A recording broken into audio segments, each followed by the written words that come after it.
আমরা হইলাম বন্ধুরা গরিব মানুষ। আমাগো সপ্তাহে 2-3 বার খাসির মাংস হয় না।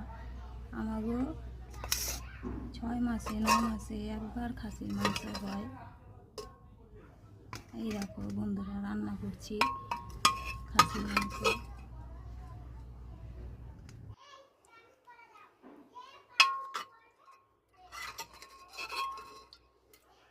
এই দেখো বন্ধুরা, রান্না করছি।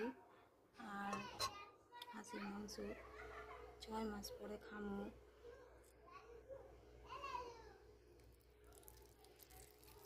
খাইতে খুব ভালো লাগে খাসির মাংস।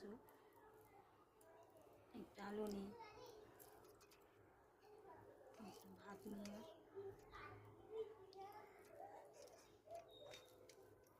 খামো। দেখো